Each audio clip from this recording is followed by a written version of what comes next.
കഴിഞ്ഞ ദിവസം എൻ്റെ 2 സബ്സ്ക്രൈബേഴ്സ് ഇൻസ്റ്റാഗ്രാമിലൂടെ ഏതാണ്ട് ഒരേ രീതിയിലുള്ള മെസ്സേജ് അയച്ചു. 2 പേരുടെയും ആവശ്യം ഒന്ന് തന്നെയാണ്. ശാസ്ത്രം പ്രകാശത്തെ നിശ്ചലമാക്കി എന്നുള്ള വാർത്ത കണ്ടു.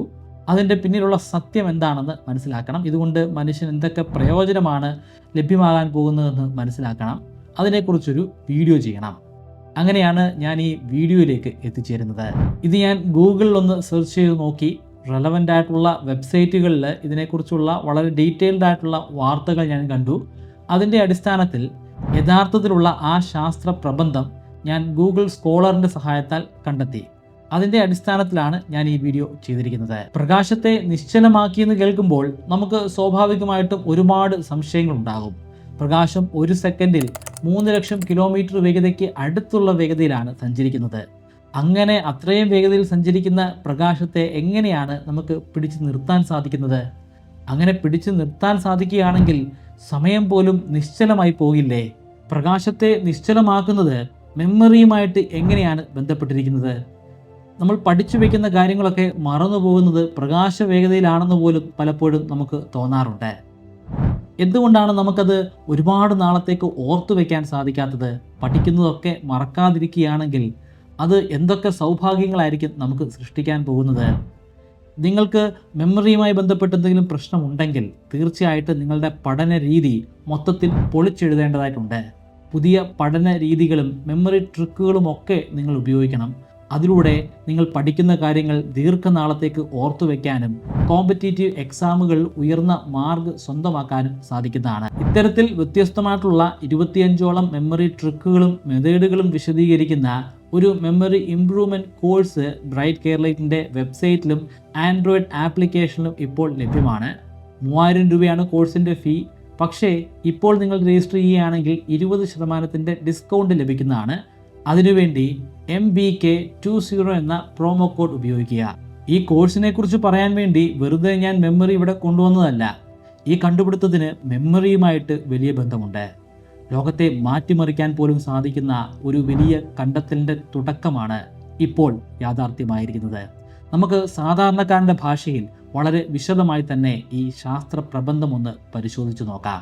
പ്രകാശത്തെ ഗവേഷകർ സൂപ്പർ സോളിഡ് സ്റ്റേറ്റിലേക്ക് മാറ്റിയിരിക്കുന്നു.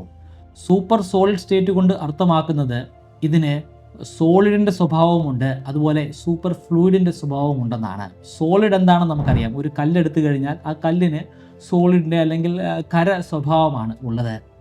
സൂപ്പർ ഫ്ലൂയിഡ് എന്ന് പറഞ്ഞു കഴിഞ്ഞാൽ അത് ഫ്ലൂയിഡ് അല്ലെങ്കിൽ ദ്രാവകം പോലെ തന്നെയാണ്. അത് ഒഴുകും, പക്ഷേ അതിന് വിസ്കോസിറ്റി അല്ലെങ്കിൽ തടസ്സം ഉണ്ടായിരിക്കുന്നതല്ല. തേൻ ഒഴുകുന്നത് നിങ്ങൾ കണ്ടിട്ടുണ്ടോ? അത് ഒഴുകുന്നത് വളരെ പതിഞ്ഞ വേഗതയിലായിരിക്കും. എന്നാൽ ജലം ഒഴുകുന്നത് കുറച്ചുകൂടെ വേഗതയിലായിരിക്കും. തേൻ അങ്ങനെ ഒഴുകാനുള്ള കാരണം അതിൻ്റെ വിസ്കോസിറ്റി അവിടെ കൂടുതലായിരിക്കും. എന്നാൽ ജലം പെട്ടെന്ന് ഒഴുകിപ്പോകാനുള്ള കാരണം അതിൻ്റെ വിസ്കോസിറ്റി കുറവായതുകൊണ്ടാണ്. ഇവിടെ സീറോ വിസ്കോസിറ്റി ആണ്. അതായത് ഒരു രീതിയിലുള്ള തടസ്സവും ഇല്ലാതെ അത് ഒഴുകിപ്പോകുന്നതാണ്. പക്ഷേ അത് ജലമല്ല, അത് സോളിഡ് സ്റ്റേറ്റിലുള്ള വസ്തുവാണ്, അല്ലെങ്കിൽ ഖര അവസ്ഥയിലുള്ള വസ്തുവാണ്. ഇറ്റലിയിൽ സ്ഥിതി ചെയ്യുന്ന നാഷണൽ റിസർച്ച് കൗൺസിലിലെ ഫിസിസിസ്റ്റുകളും നാനോ ടെക്നോളജിസ്റ്റുകളുമാണ് ഈ കണ്ടെത്തൽ നടത്തിയിരിക്കുന്നത്. അതിനുവേണ്ടി അവർ പ്രത്യേക സ്വഭാവമുള്ള ഒരു മെറ്റീരിയൽ ഉണ്ടാക്കിയെടുത്തിട്ടുമുണ്ട്. അലുമിനിയം ഗാലിയം ആഴ്സനൈഡാണ്. അതൊരു സെമി കണ്ടക്ടറാണ്. ആ സെമി കണ്ടക്ടറിലേക്ക് ഒരു ലേസറിനെ അടിക്കുന്നു. ലേസർ എന്ന് പറയുമ്പോൾ അത് പ്രകാശം തന്നെയാണ്. അതിൻ്റെ അടിസ്ഥാന ഘടന എന്ന് പറയുന്നത് ഫോട്ടോൺസ് ആണ്. നമ്മൾ ഈ കാണുന്ന വസ്തുക്കളൊക്കെ തന്നെയും ഉണ്ടാക്കിയിരിക്കുന്നത് ആറ്റങ്ങൾ കൊണ്ടാണ്. എന്നാൽ പ്രകാശത്തിൻ്റെ അടിസ്ഥാന ഘടന എന്ന് പറയുന്നത് ഫോട്ടോൺസ് ആണ്. ഈ ഫോട്ടോൺസ് ഈ സെമി കണ്ടക്ടറിൽ അടങ്ങിയിരിക്കുന്ന ഇലക്ട്രോൺസുമായിട്ട് ഇൻട്രാക്ട് ചെയ്യുന്നു. അങ്ങനെ ഇൻട്രാക്ട് ചെയ്യുന്നതിലൂടെ പുതിയ തരത്തിലുള്ള പദാർത്ഥം ഉണ്ടാകുന്നു. ആ പദാർത്ഥമാണ് പോളിട്രോൺസ്. ആ പോളിട്രോണിനാണ് ഞാൻ മുമ്പ് പറഞ്ഞതുപോലെയുള്ള സൂപ്പർ സോളിഡ് സ്വഭാവമുള്ളത്. ഇവരുണ്ടാക്കിയിരിക്കുന്ന ആ സെമി കണ്ടക്ടറിൽ പ്രത്യേക തരത്തിലുള്ള റിഡ്ജുകളുണ്ട്. അതായത് ഇങ്ങനെ ഉണ്ടാകുന്ന ഈ പോളിട്രോൺസിന് കടന്നു പോകാൻ പറ്റുന്ന രീതിയിലുള്ള ചില വഴികൾ അവർ ഉണ്ടാക്കിയെടുത്തിട്ടുണ്ട്. പോളിട്രോൺസ് ആയതിനു ശേഷം അത് ആ പ്രത്യേക വഴിയിലൂടെ കടന്നു പോകുന്നതാണ്. ആ ഘട്ടത്തിലാണ് അത് ഫ്രീസായി എന്ന് നമുക്ക് പറയാൻ സാധിക്കുന്നത്. പ്രകാശത്തെക്കുറിച്ച് നമ്മൾ ഒരുപാട് കാര്യങ്ങൾ കണ്ടെത്തിയിട്ടുണ്ട്. അതിന് 2 സ്വഭാവമുണ്ട്. ഒരേ സമയത്ത് തന്നെ തരംഗ സ്വഭാവം കാണിക്കുന്നുണ്ട്, അതുപോലെ തന്നെ പദാർത്ഥങ്ങളുടെ സ്വഭാവം കാണിക്കുന്നുണ്ട്. എന്നാൽ പ്രകാശത്തെ ഇവിടെ ശരിക്കും ഒരു സോളിഡ് സ്റ്റേറ്റിലേക്ക് നമ്മൾ മാറ്റിയിരിക്കുകയാണ്. ഇതൊരു സുപ്രഭാതത്തിൽ ഉണ്ടായിട്ടുള്ള കണ്ടെത്തലല്ല.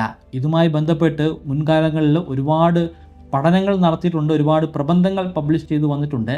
അതിനെക്കുറിച്ചൊക്കെയുള്ള ഒരു ഡീറ്റെയിൽ ആയിട്ടുള്ള ഒരു പഠനം നടത്തിയപ്പോൾ എനിക്ക് 2005 നടത്തിയിട്ടുള്ള വളരെ പ്രധാനപ്പെട്ട ഒരു പഠനത്തെക്കുറിച്ച് മനസ്സിലാക്കാൻ സാധിച്ചു. അതാണ് ഇതിൻ്റെയൊക്കെ തുടക്കമെന്ന് വേണമെങ്കിൽ നമുക്ക് പറയാം. 2005 പഠനത്തിൽ അവർ ഉപയോഗിച്ചിരിക്കുന്ന പദാർത്ഥം വളരെയധികം കുറഞ്ഞ താപനിലയിലാണ് സൂക്ഷിച്ചത്. ഏതാണ്ട് 0 കെൽവിന് അടുത്തുള്ള താപനില. പ്രപഞ്ചത്തിലെ ഏറ്റവും കുറഞ്ഞ താപനില അത് 0 കെൽവിൻ താപനിലയാണ്.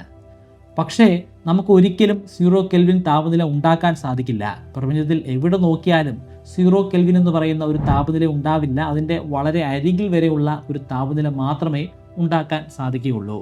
0 കെൽവിൻ ഒരു പ്രത്യേകതയുണ്ട്. 0 കെൽവിനിൽ സകല ആറ്റങ്ങളും നിശ്ചലമാകും. ശരിക്കും ഈ താപനില എന്ന് പറയുന്നത് തന്നെ ഈ ആറ്റങ്ങളുടെ അല്ലെങ്കിൽ മോളിക്യൂൾസിൻ്റെ വിറയൽ അല്ലെങ്കിൽ വൈബ്രേഷനാണ്. നല്ല രീതിയിൽ വൈബ്രേറ്റ് ചെയ്യുന്നുണ്ടെങ്കിൽ അതിന് നല്ല ടെമ്പറേച്ചർ ഉണ്ടെന്നാണ് അർത്ഥം. നമ്മൾ വെള്ളം തിളയ്ക്കുന്നത് കണ്ടിട്ടില്ലേ? വെള്ളം തിളയ്ക്കുന്നതിന് മുൻപുള്ള അതിൻ്റെ അവസ്ഥ നിശ്ചലമായിരിക്കും. അപ്പോഴും അവിടെ അതിലടങ്ങിയിരിക്കുന്ന മോളിക്യൂൾസ് വൈബ്രേറ്റ് ചെയ്യുന്നുണ്ട്. എന്നാൽ അതിൻ്റെ ആ ഒരു ബോയിലിംഗ് പോയിന്റിലേക്ക് എത്തിച്ചേരുമ്പോൾ ആ വൈബ്രേഷൻ അതിതീവ്രമാവുകയും അത് നമുക്ക് പ്രഥമ ദൃഷ്ട്യാ തന്നെ കാണുന്ന രീതിയിലേക്ക് തന്നെ വിറയ്ക്കുകയും ചെയ്യുന്നതാണ്. ഈ കാര്യങ്ങളെക്കുറിച്ചൊക്കെ വളരെ വിശദമായി തന്നെ തെർമോഡൈനാമിക്സിനെ കുറിച്ചുള്ള ഡീറ്റെയിൽഡ് വീഡിയോയിൽ ഞാൻ പരാമർശിച്ചിട്ടുണ്ടായിരുന്നു. താല്പര്യമുള്ളവർക്ക് അതിൻ്റെ ലിങ്ക് ഞാൻ ഐ ബട്ടണിലും ഡിസ്ക്രിപ്ഷനിലും കൊടുക്കാം, പരിശോധിക്കുക. ഇങ്ങനെയുള്ള ഒരു സോളിഡ് സ്റ്റേറ്റിലേക്കാണ് അന്ന് 2005 നടത്തിയ പരീക്ഷണത്തിൽ ലേസറിനെ കടത്തിവിട്ടത്. ലേസർ അതിൻ്റെ ഉള്ളിലൂടെ കടന്നു പോകുന്ന ആ സമയത്ത് മാത്രം പ്രകാശത്തെ അത് കടത്തിവിടും. അതിൻ്റെ തൊട്ടടുത്ത നിമിഷം തന്നെ നമ്മൾ ലേസർ ഓഫ് ആക്കുകയാണ്. ലേസർ ഓഫ് ആക്കി കഴിഞ്ഞാൽ വീണ്ടും പഴയ പോലെ തന്നെ ആ പദാർത്ഥം ഒരു രീതിയിലുള്ള പ്രകാശത്തെയും ഉള്ളിലേക്ക് കടത്തിവിടുകയില്ല. അതിൻ്റെ ഉള്ളിലുള്ള പ്രകാശം വെളിയിലേക്ക് കടന്നു പോവുകയുമില്ല. അങ്ങനെ നിൽക്കുന്ന ആ ഒരു പെർട്ടിക്കുലർ സ്റ്റേജിൽ, അത് ഏതാണ്ട് 1 സെക്കൻഡ് മാത്രം ദൈർഘ്യമുള്ള ഒരു സ്റ്റേജാണ്. ആ സ്റ്റേജിൽ പ്രകാശം അവിടെ ഫ്രീസ് ആവുകയാണ്. പ്രകാശം ഫ്രീസ് ആവുക എന്ന് പറയുമ്പോൾ അവിടെ കത്തിജ്വലിക്കുന്ന ഒരു ബോൾ പോലെയോ അല്ലെങ്കിൽ ഒരു പന്തം പോലെയോ ഒന്നും നിങ്ങൾ ചിന്തിക്കരുത്. അവിടെയുള്ള പ്രകാശം ആ ഒരു ഞൊടിക്കിടയിൽ തന്നെ ഇല്ലാതെയാകും. എന്നാൽ ആ പ്രകാശത്തിൽ അടങ്ങിയിരിക്കുന്ന ക്വാണ്ടം ഇൻഫർമേഷൻ, ആ ഇൻഫർമേഷനെ അവിടെയുള്ള ആറ്റത്തിന് സ്വീകരിക്കാൻ സാധിക്കും. അവിടെയുള്ള ആറ്റങ്ങൾ ഒരു സൂപ്പർ പൊസിഷനിലേക്ക് മാറും. സൂപ്പർ പൊസിഷൻ എന്നുകൊണ്ട് ഉദ്ദേശിക്കുന്നത് ക്വാണ്ടം ഫിസിക്സിലുള്ള ഒരു പ്രോപ്പർട്ടിയാണ്. ആറ്റങ്ങളുടെ ഉള്ളിലേക്ക് പോകുമ്പോൾ അവിടെ നമുക്ക് കാണാൻ സാധിക്കുന്ന ഒരു സ്വഭാവമാണ്. 0 കെൽവിനിൽ അടുത്ത് നിൽക്കുന്ന ആ ആറ്റങ്ങൾ ചലിക്കാതെ നിൽക്കുകയാണെന്ന് ഞാൻ പറഞ്ഞല്ലോ. എന്നാൽ പുതിയതായിട്ട് എത്തിച്ചേർന്നിരിക്കുന്ന ഫോട്ടോണിന് ഊർജമുണ്ട്. ആ ഊർജം അവിടെയുള്ള ആറ്റങ്ങളിലേക്കും എത്തിച്ചേരും. ആ ആറ്റങ്ങൾ അതിനെ വലിച്ചെടുക്കുകയാണ്. അങ്ങനെ പുതിയതായിട്ട് ഊർജം അവിടെ കിട്ടുമ്പോൾ അവിടെ അടങ്ങിയിരിക്കുന്ന ആറ്റങ്ങൾ ചലിക്കേണ്ടതാണ്. പക്ഷേ ആ ആറ്റങ്ങൾ ചലിക്കുന്നില്ല. അത് ഒരേ സമയം ചലിക്കുകയും ചലിക്കാതിരിക്കുകയും ചെയ്യുകയാണ്. അതിനെയാണ് സൂപ്പർ പൊസിഷൻ എന്ന് പറയുന്നത്. നമ്മുടെ യുക്തിക്ക് ഒട്ടും നിരക്കുന്ന കാര്യമല്ല ഞാൻ ഈ പറയുന്നത്. ഞാൻ എന്ത് മണ്ടത്തരമാണ് ഈ പറയുന്നതെന്നായിരിക്കും നിങ്ങൾ പലരും ചിന്തിക്കുക. ക്വാണ്ടം ഫിസിക്സിൽ ഇങ്ങനെ വിചിത്രമായിട്ടുള്ള പല കാര്യങ്ങളും നടക്കുന്നുണ്ട്. നമ്മുടെ റിയൽ വേൾഡിൽ അത് നടക്കുകയില്ല. പക്ഷേ ഈ ആറ്റങ്ങളുടെ ഉള്ളിലേക്ക് പോകുമ്പോൾ ഈ കാര്യങ്ങളൊക്കെ നടക്കുന്നുണ്ട്. ഈ ക്വാണ്ടം ഫിസിക്സിനെ കുറിച്ചും അവിടെ നടക്കുന്ന വിചിത്രമായിട്ടുള്ള ഈ സ്വഭാവങ്ങളെക്കുറിച്ചും ഡീറ്റെയിൽ ആയിട്ട് ഞാനൊരു വീഡിയോ ചെയ്തിരുന്നു. ഞാൻ അതിൻ്റെ ലിങ്കും ഐ ബട്ടണിലും ഡിസ്ക്രിപ്ഷനിലും കൊടുക്കാം. താല്പര്യമുള്ളവർ ഒന്ന് പരിശോധിച്ച് നോക്കുക. ഒരു ഫോട്ടോണിൽ അല്ലെങ്കിൽ പ്രകാശത്തിൻ്റെ ഒരു ചെറിയ പൾസിൽ അടങ്ങിയിരിക്കുന്ന ഇൻഫർമേഷനെ ഇപ്രകാരം ആറ്റങ്ങളിൽ സ്റ്റോർ ചെയ്തുകൊണ്ട് നമുക്ക് എന്ത് പ്രയോജനമാണുള്ളത്? വലിയ പ്രയോജനങ്ങളുണ്ട്. ക്വാണ്ടം ഫിസിക്സിൻ്റെ ലോകത്ത്, ക്വാണ്ടം കമ്പ്യൂട്ടറിൻ്റെ ലോകത്ത് പ്രാക്ടിക്കലായിട്ടുള്ള ആപ്ലിക്കേഷൻസ് പോലും നമുക്ക് ഉണ്ടാക്കിയെടുക്കാൻ സാധിക്കും. കമ്പ്യൂട്ടറുകളൊക്കെ പ്രവർത്തിക്കുന്നത് പ്രൊസസ്സറിൻ്റെ സഹായത്താലാണ്. എന്നാൽ പ്രൊസസ്സറിനോടൊപ്പം തന്നെ അവിടെ മെമ്മറി ഉണ്ട്. റാൻഡം ആക്സസ് മെമ്മറി ഉണ്ട്, അതുപോലെ റീഡ് ഓൺലി മെമ്മറി ഉണ്ട്. റാൻഡം ആക്സസ് മെമ്മറിയിൽ കുറേ അധികം നാളത്തേക്ക് ഇൻഫർമേഷൻ സ്റ്റോർ ചെയ്ത് വെക്കേണ്ട ആവശ്യമില്ല. വളരെ പെട്ടെന്ന് തന്നെ ഇൻഫർമേഷനെ എക്സ്ചേഞ്ച് ചെയ്യാനും അപ്പോൾ ഉപയോഗിച്ചുകൊണ്ടിരിക്കുന്ന ആപ്ലിക്കേഷനെ പ്രോസസ്സ് ചെയ്യാനും നമുക്ക് സാധ്യമാകണം. അതിനു വേണ്ടിയിട്ടാണ് നമ്മൾ റാം ഉപയോഗിക്കുന്നത്. വളരെ ഫാസ്റ്റായിട്ട് തന്നെ നമുക്ക് വലിയ ഇൻഫർമേഷനെ പ്രോസസ്സ് ചെയ്യാൻ സാധിക്കുകയാണെങ്കിലോ, ക്വാണ്ടം കമ്പ്യൂട്ടറിൻ്റെ കേസിൽ സാധിക്കുകയാണെങ്കിലോ, അങ്ങനെയാണെങ്കിൽ വളരെ വിപ്ലവകരമായിട്ടുള്ള ഒരുപാട് മാറ്റങ്ങൾ ഇവിടെ സൃഷ്ടിക്കാൻ സാധിക്കും. വളരെ ഹൈ സ്പീഡിൽ നമുക്ക് നൂതനമായിട്ടുള്ള ഇൻഫർമേഷനെ പ്രോസസ്സ് ചെയ്ത് വലിയ വലിയ കണ്ടെത്തലുകൾ നടത്താൻ സാധ്യമാകും. ഇപ്പോൾ നടത്തിയിരിക്കുന്ന ഈ ഗവേഷണം അത് ഈ 2005 ഗവേഷണത്തിൻ്റെ വളരെ അഡ്വാൻസ്ഡ് ആയിട്ടുള്ള ഒരു വേർഷനാണ്. ഇപ്പോഴത്തെ ഈ ഒരു പഠനത്തിന് അഡ്വാൻറ്റേജസും ഉണ്ട്, ഡിസഡ്വാൻറ്റേജസും ഉണ്ട്. അഡ്വാൻറ്റേജ് എന്ന് പറയുന്നത് ഇവിടെ വളരെ കുറഞ്ഞ 0 കെൽവിന് അടുത്തുള്ള ഒരു താപനിലയൊന്നും ഉണ്ടാക്കിയെടുക്കേണ്ട ആവശ്യമില്ല. അങ്ങനെ താപനില ഉണ്ടാക്കിയെടുക്കുക എന്ന് പറയുന്നത് വളരെ ദുഷ്കരമായിട്ടുള്ള, വളരെ ചെലവേറിയിട്ടുള്ള ഒരു പ്രക്രിയയാണ്. പക്ഷേ മറ്റൊരു പ്രശ്നം എന്ന് പറയുന്നത് ഇവിടെ ഉണ്ടായിരിക്കുന്ന ഈ പോളിട്രോൺസിൻ്റെ ആയുസ് എന്ന് പറയുന്നത് ഏതാനും പൈക്കോ സെക്കൻഡുകൾ മാത്രമാണ്. ഒരു പൈക്കോ സെക്കൻഡ് കൊണ്ട് ഉദ്ദേശിക്കുന്നത് 1,00,000 കോടി എന്ന ഒരു വലിയ സംഖ്യ കൊണ്ട് ഡിവൈഡ് ചെയ്യുന്ന അല്ലെങ്കിൽ ഹരിക്കുന്ന അത്രത്തോളം ചെറിയ ഒരു ദൈർഘ്യമാണ്. അതേസമയം 2005 ആ പ്രബന്ധത്തിൽ നമുക്ക് 1 സെക്കൻഡ് നേരത്തേക്ക് ആ പ്രകാശത്തിൻ്റെ ഇൻഫർമേഷനെ സ്റ്റോർ ചെയ്യാൻ സാധ്യമായിരുന്നു. ഈ 1 പൈക്കോ സെക്കൻഡ് നേരത്തേക്ക് കിട്ടുന്ന ആ ഇൻഫർമേഷൻ കൊണ്ട് നമുക്ക് റാൻഡം ആക്സസ് മെമ്മറി ആയിട്ട് ഉപയോഗിക്കാൻ സാധിക്കുകയില്ല. പക്ഷേ ഇതൊരു തുടക്കം മാത്രമാണ്. ഭാവിയിൽ ഇത് കുറേ കൂടി ദൈർഘ്യമുള്ള രീതിയിലേക്ക് നമുക്ക് ഡെവലപ്പ് ചെയ്തെടുക്കാൻ സാധിക്കുന്നതാണ്. ഇതുകൊണ്ടൊക്കെ ഞങ്ങൾക്ക് എന്ത് പ്രയോജനമാണ്, എന്താണ് ശരിക്കും ലോകത്തിൽ ഉണ്ടാക്കാൻ പോകുന്ന മാറ്റം എന്നൊക്കെ ആയിരിക്കും നിങ്ങളിപ്പോൾ ചിന്തിക്കുക. ഒരു സാധാരണക്കാരൻ്റെ ഭാഷയിൽ ആ മാറ്റങ്ങൾ ഞാനൊന്ന് വിശദീകരിക്കാം. നമുക്ക് മാരകമായിട്ടുള്ള അസുഖങ്ങളുടെ വളരെ ഫലപ്രദമായിട്ടുള്ള മരുന്നുകൾ ഉൽപ്പാദിപ്പിക്കാൻ സാധിക്കും. അതും കുറഞ്ഞ നിരക്കിലുള്ള മരുന്നുകൾ. ക്യാൻസർ രോഗികളെ ചികിത്സിക്കാനുള്ള മരുന്നുകൾ നിലവിലുണ്ട്. ശാസ്ത്രം ഒരുപാട് പുരോഗമിച്ചുകൊണ്ടിരിക്കുകയാണ്. പക്ഷേ ആ മരുന്നുകളൊക്കെ വളരെ കോസ്റ്റ്ലിയാണ്. വളരെ കുറഞ്ഞ കോസ്റ്റ് കൊണ്ട് ഈ ക്യാൻസർ പോലെയുള്ള അല്ലെങ്കിൽ അതിനേക്കാൾ ഭീകരമായിട്ടുള്ള ഭാവിയിൽ ഇനി വരാൻ പോകുന്ന രോഗങ്ങളെ പോലും നമുക്ക് എങ്ങനെ ചികിത്സിക്കാം അല്ലെങ്കിൽ അതിന് പറ്റിയിട്ടുള്ള മെഡിസിൻ എങ്ങനെ ഉണ്ടാക്കിയെടുക്കാമെന്ന് ക്വാണ്ടം കമ്പ്യൂട്ടറിൻ്റെ സഹായത്താൽ നമുക്ക് കണ്ടുപിടിക്കാൻ സാധിക്കും. അതിൻ്റെ ആ പ്രോസസ്സിംഗ് ടൈമിനെ, അതിൻ്റെ പ്രവർത്തനത്തെ കുറേ കൂടെ സ്പീഡപ്പ് ചെയ്യുന്നതിൽ വലിയ പങ്ക് വഹിക്കാൻ പോവുകയാണ് ഈ ഒരു കണ്ടുപിടുത്തം.